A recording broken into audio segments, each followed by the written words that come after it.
so I was asked to come speak, and they were like, "Can you do something on weight loss or something along that?" And I kind of talked about that last time, and I think sometimes we get tired of hearing about weight loss. Even I sometimes get tired of teaching about weight loss. So I thought, let's do something different. So I hope that you are all excited about meal planning. Probably something that I need just as much as everybody else needs. I know what to do. Sometimes it's just doing it. So when we're planning meals at the hospital, one of the biggest things is the menu drives everything. And the same goes in our own homes.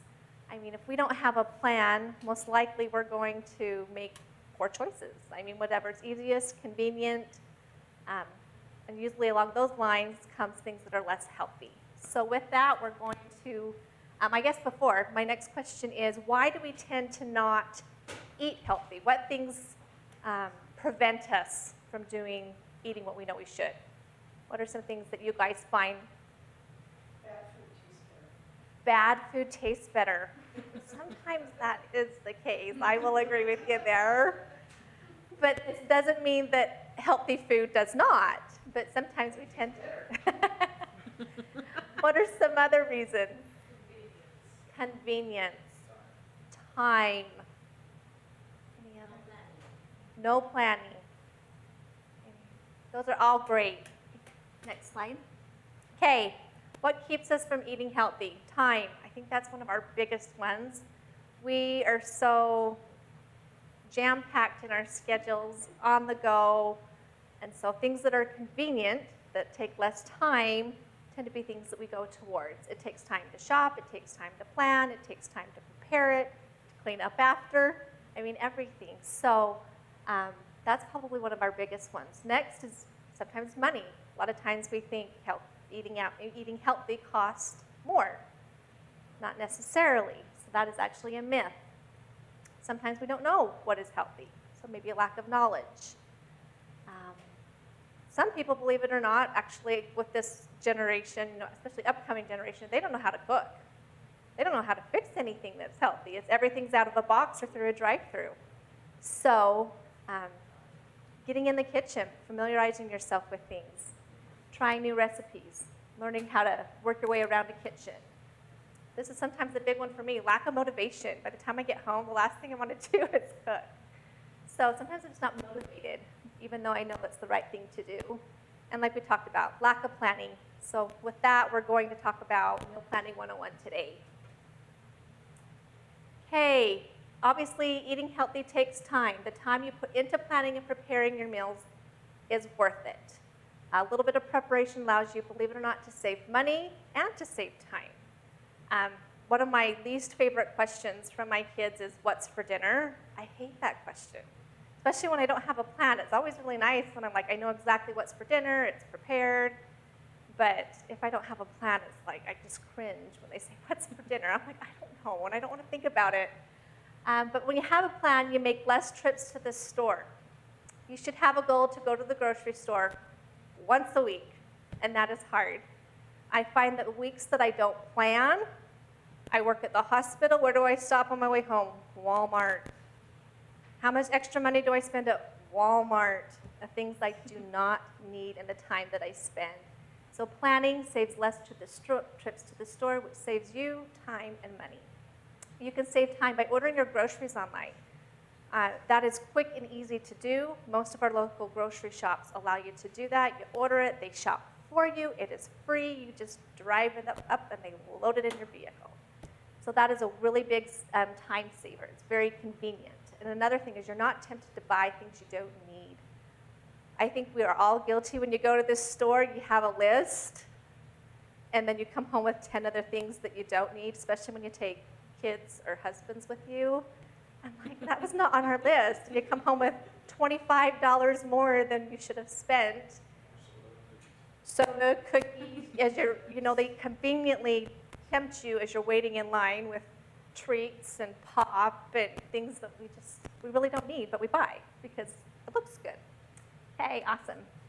Meal preparation does take time, but it doesn't have to take a lot of time. There's things nowadays, we have Instapots, we have crock pots, we can do so many different things that if with a little bit of preparation can save us time. Instapots are amazing. What you used to do in 4 hours, you can do in 45 minutes. These are like pot roast, shredded chicken tacos, beef tacos my kids love. I can throw it in 30 minutes. Even when it's frozen, I can throw it in and it's done. Soups are a great Instapot meal. Same thing with crock pots. One of our family favorites is like pulled pork sandwiches that you can throw, put your roast in the morning, you come home, you shred it, throw it on a bun. Chilies, soups, cranberry chicken's another favorite that my family likes. There are hundreds, probably thousands of 15 to 30-minute meals online. Rachel Ray was famous for her 30-minute meals. That's what made her famous. There's many meals that we can make in less than 30 minutes. You can go on Pinterest, you can go Google, lots of different places that you can get, and they're actually pretty good. Freezer dump cooking, how many has ever heard of this? It's where you come home from the store and you put everything in a bag that you need and you freeze it, and then you pull that out that day and you dump it into your crock pot. You can make 20 freezer meals in a couple hours.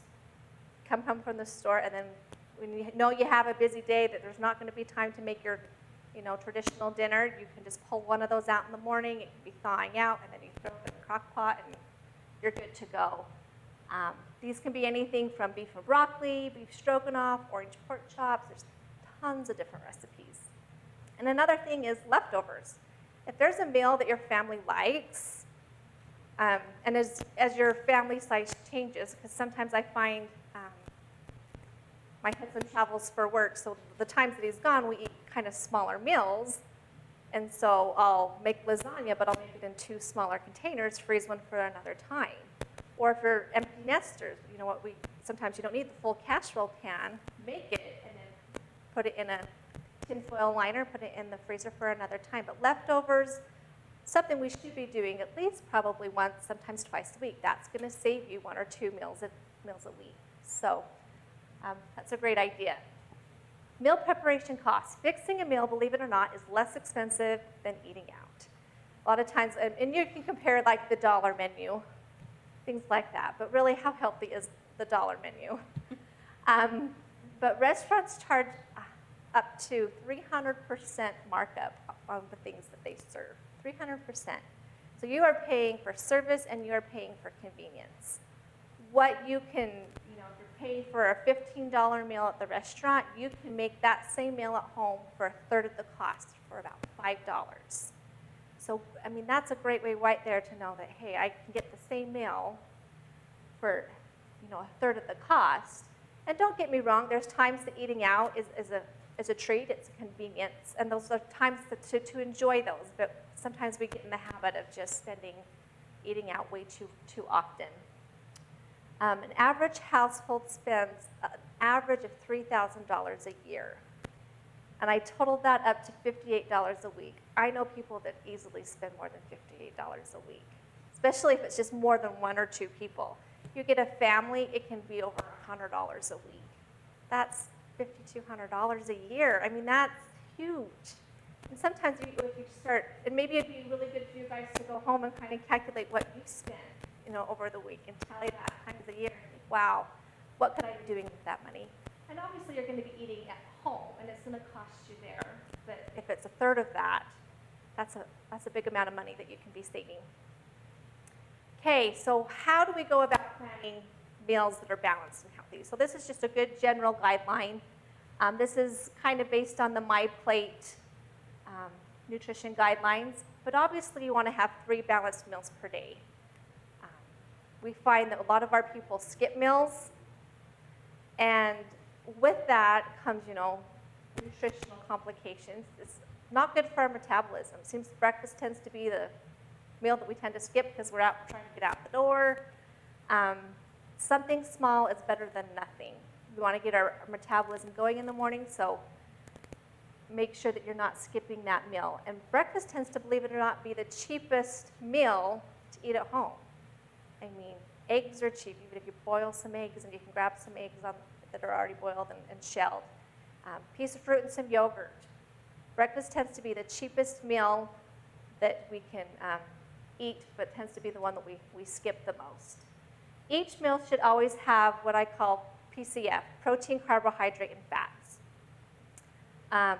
With that combination, it's kind of like the perfect marriage. If you just have carbs, you're going to be hungry in 30 minutes to an hour. But if you add some protein to it, some lean protein and some healthy fat, that's going to help sustain your hunger, and it's also going to help stabilize blood sugars, which all that affects, hunger in society. So make sure, so for breakfast, you can make sure you've got, carbohydrate could be a piece of toast, protein could be your peanut butter, and fat would be part of that as well, or you could do eggs, toast, and a piece of fruit. Just make sure you're getting something that's protein-based, carbohydrate-based, and a little bit of fat. General rule is making sure you're getting 5 a day of fruit and vegetables. We tend to not get enough of these. And if we do, they're in a can. Go with fresh. Fresh is best. I always say fresh is best, especially this time of year. We've got gardens. We've got farmers markets. Enjoy what's in season. It always tastes so much better. But these are going to be loaded with fiber. And as we go on to 50% of our grains must be whole grains, along with fiber. Fiber is going to be your best friend. I think this is sometimes the lost kind of the secret tool when it comes to diet is fiber is going to keep you fuller longer. It takes a little bit longer to digest.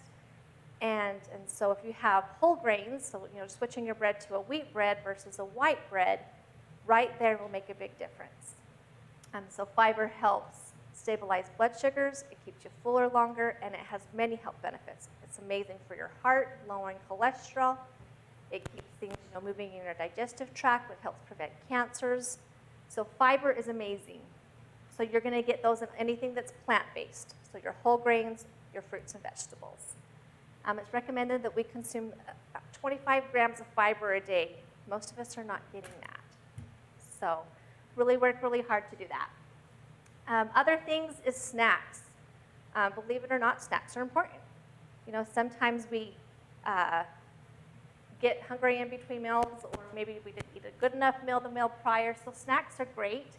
It allows you to be eating about every 3 to 5 hours, which is great for your metabolism. It's kind of like a car when you're, stopping and you're going. It's not good for the gas mileage, but if you're good and steady, you're getting the best, gas mileage. Same thing with our metabolism. For people that are actually trying to lose weight, 6 small meals is better than 3 bigger meals. So that's kind of a good thing to note. If done correctly, it can prevent overeating at meals. If you have a little snack before, maybe you're not quite as hungry at that meal, and that can prevent you from overeating, which is a really important thing. Kind of along the same lines as making sure that your snacks have that really good PCF principle, that protein, carbohydrate, and fat. And be careful, a lot of snacks tend to be high in fat and salt and sugar. So make sure you're choosing things like fruits and vegetables are a great snack. Handful of nuts that's not highly salted is a great snack. Things like that. Do you guys have a favorite go-to snack? Things that you like to munch on? Healthy or not? Confession time. Any snacks that you guys like or go to? Fresh fruit and string cheese is good. I love fresh fruit and string cheese. I love apples and peanut butter as well, like a green tart apple with some sweet peanut butter is pretty good, hard to beat. Right now, my tomatoes are on in my garden. Like cottage cheese and tomatoes to me is like a slice of heaven. I can make a meal out of it. So your cottage cheese is an excellent source of protein. And then you're getting your fresh garden vegetables, which, tomatoes are loaded with lycopene, things that are great for you. So fruits and vegetables are always great. I find it's really good when you come home from the store, and you can buy the carrots, the baby carrots and things already chopped up, but you can save money by coming home, chopping those up, having them in to-go bags already ready to go. And it takes maybe 15, 20 minutes to prep then, but it saves you down the road, maybe making some choices for snacks that maybe aren't as healthy. So those are simple things to do. My kids are always guilty that the fruit will sit there, like the pineapple will sit there on the counter, and they won't eat it. However, if I cut it up and I have it in a Tupperware thing in the fridge, it'll be gone in a few days. So take a little bit of preparation time and have things cut up, ready to go. So if you do get a little snack hungry, then you can just, go for that instead. Ready? Awesome. Okay, so meal planning. This is, like we talked about at the hospital, the menu drives everything. And menu planning is one of the vital steps to eating healthy. If you don't have a plan, I can guarantee you we're not going to make good choices because we tend to lean towards those things that are convenient, which tends to be things that are prepackaged, loaded with preservatives, high in fat, high in sugar, high in salt. Having a plan not only helps you eat more healthy, but will save you money. If you don't have a plan for what's for dinner, then you're tempted to eat out. I mean, sometimes I know that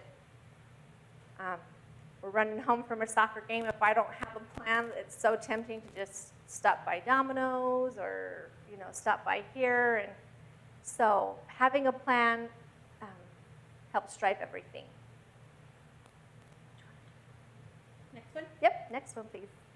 Okay, basic menu planning tips. And I know we've got some guys in here, and you guys may not be in charge of the menu at home, but you do have a say. And you guys can be a big force for that. A lot of people get so excited about the whole idea of menu planning, but I'm going to plan for a whole month. That's too much. Start small, start simple. Start with 1 week, maybe work up to 2. I like the 1 week mentality because that's usually what I'm going to shop for that week. And sometimes my life's so busy with kids and everything that I don't know what's happening next week. I'm just focusing on this week. So I think, focusing on the week ahead is great. Think about your schedule. What do you have going on this week? This week I've got soccer games Tuesday and Thursday nights, and then I have, a church assignment on Wednesday, and then I've got this on Saturday. So see what nights that it's going to be a hard night to be at home fixing your standard, dinner from beginning to end. That may be a perfect day for a crock pot meal or a freezer meal that you can pull out, or leftovers. So look at your week and kind of see what's going on and then plan accordingly. Big thing is to see what we already have. I'm guilty of this. I open up my freezer. I'm like, I don't even know what's at the bottom of my freezer because sometimes we just keep, putting stuff on top of it.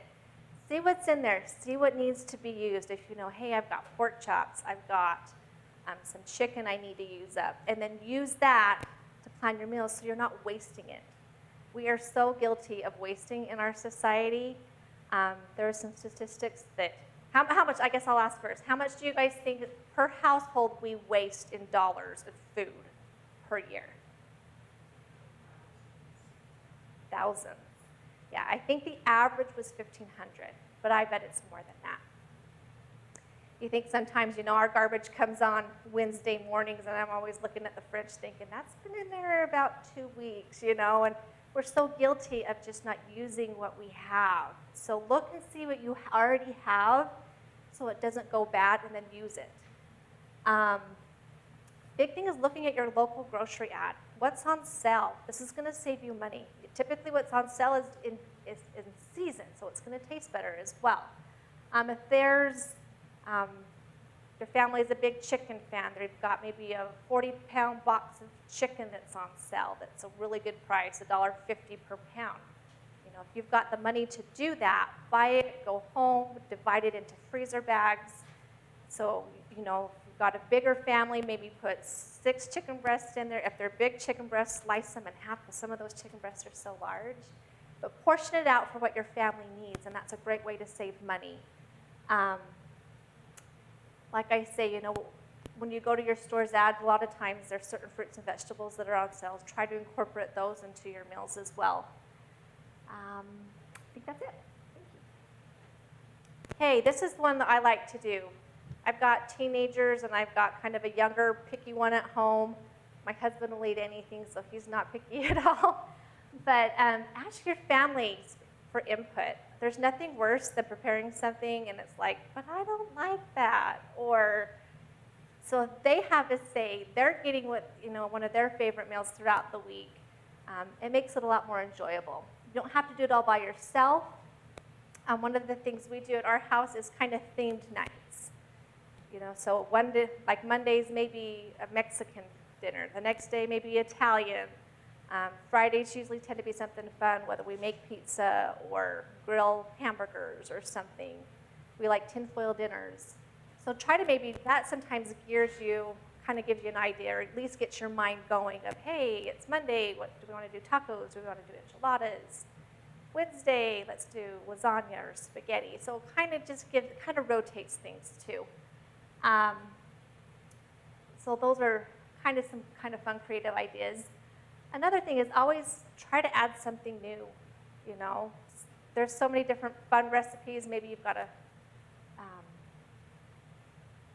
fun family recipe that you'd like to try, or you haven't tried in a long time. But create like a list of things that you'd like to try and incorporate those into your plan. So maybe once a week you're going to try something new and then give it a thumbs up or a thumbs down and throw it away or add it to your list of favorites. Because sometimes we tend to get in a rut. Next, you're going to write your plan down. You may talk about it at the dinner table. We tend to sit down on Sundays and make a plan, but I'm not going to remember anything if I don't write it down. So, in our handout, I got like some ideas of a grocery list, but write things down. So if you have it written down based on your schedule, based on your availability of your food, then you're going to know, okay, Monday we're having chicken and rice. That means I need to make sure the chicken's pulled out and things like that. So it just gears everything versus now what were we going to have? And then you just, at that point, your plan's gone out the window. So write it down. Writing it down helps generate your shopping list. If you know what you're having, you can look at those recipes and say, okay, I have this, I need this. This is going to generate your shopping list, which is going to make that one trip to the store a week beneficial, because if you're going to forget something, then you got to go back and you've got to make another trip, which is going to cost you money and time. It also helps family know what's for dinner. It's going to avoid that, Mom, what's for dinner question that we get all the time at our household. So I've got my kids are a little bit older, that when they come home and they know what's for dinner, they may be able to start helping, say, Mom's running late. How about you start chopping up some of the vegetables or browning up the hamburger, things like that they can help with. It also helps you remember what items you need to pull out of the freezer. I think this is the one big one. Before I go to work, I try to see, okay, what's for tonight? Have I pulled the meat out before? Because if not, then I just don't like meat that's been thawed in the microwave. I don't know. It just gets a little more tough versus naturally thawing. It doesn't cook quite as evenly. So that's one of the biggest things, making sure that you know what meat you need and it's been pulled out of the freezer. And with your meals, the big thing is making sure that you're using leftovers. Especially those nights that you're maybe a little bit busy or things like that. So you want to think about the large recipes with enough servings of multiple meals. This can reduce the number of ingredients you need to buy and save you time preparing another meal. So I love that, I can make my chicken and rice casserole. It's just the kids and I, so I'm going to make full batch and save another half batch, put it in the freezer for another night, in a month or so. And usually they're good for a couple months in the freezer. I mean, they can go up to 6 months or more, but I try to use them. If not, they doesn't taste as good. Okay, big thing is making a grocery list. You guys have a copy of this. This is the white sheet. But this is going to help you save time at the grocery store. You're going to want to use your list of weekly meals. Create a list of foods and beverages you will need to make the meals in your weekly plan. You don't want to forget like some of your basics, your fruits, milk, and things like that are basics for healthy eating.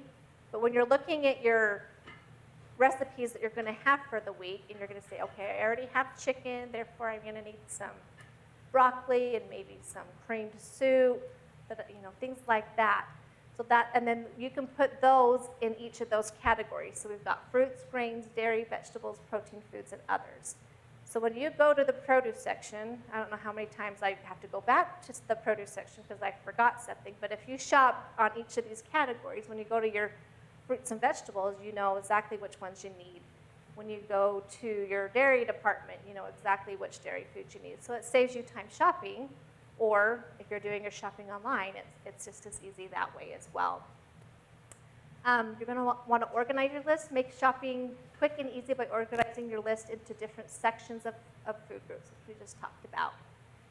This is a big thing I'm kind of guilty of, adding food as you go. Like sometimes you're cooking during the week and you just realize you ran out of cumin, or some type of spice or something that you don't maybe buy that often, but the next time you go to use it, you're like, bummer, I forgot that I just ran out of it. So anytime that you run out of things, have, little list on your fridge or something that you just make note, hey, I'm out of this, so the next time you go to the store, you can add that to the other list, and it'll be there the next time you need it, because I'm guilty of that. Oh, I'll remember to write that down. Or the kids say, hey, we're out of this, and I'll remember.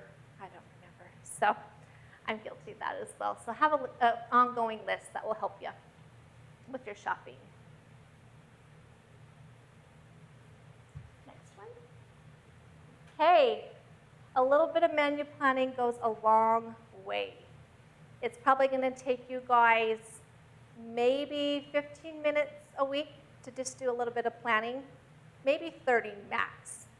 But you think of how many different times you're going to go to the store, the times that, just figure the time that you're going to save there, let alone the money that you're going to save, let alone that you're going to be eating more healthy. So all of these are going to be very beneficial to you guys.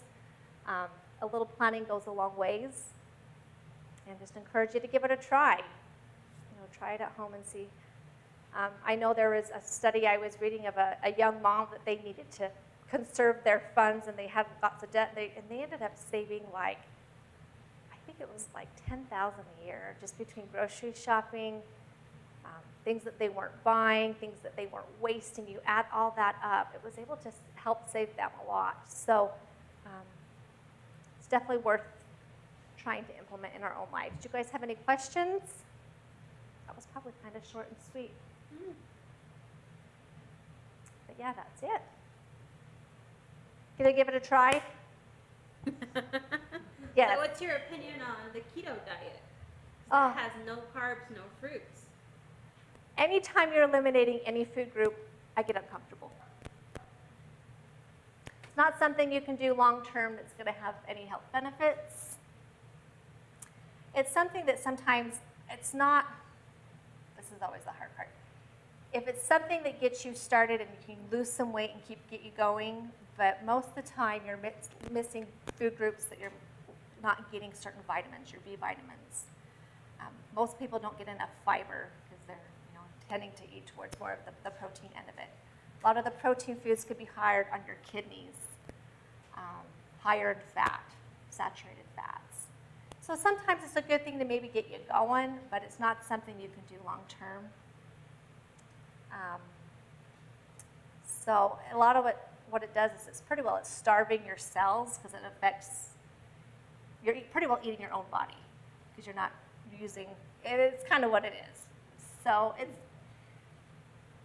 one of those, I know it works for people, and I think it's, hey, if you can lose the weight, but eventually you're going to have to start to learn to have modification in all things and eating from all food groups. So if you can do it, I think it's great, but I don't recommend it long term. So, any other questions? Thank you for coming, guys. Thanks. You are welcome. Oh, I don't need a clap.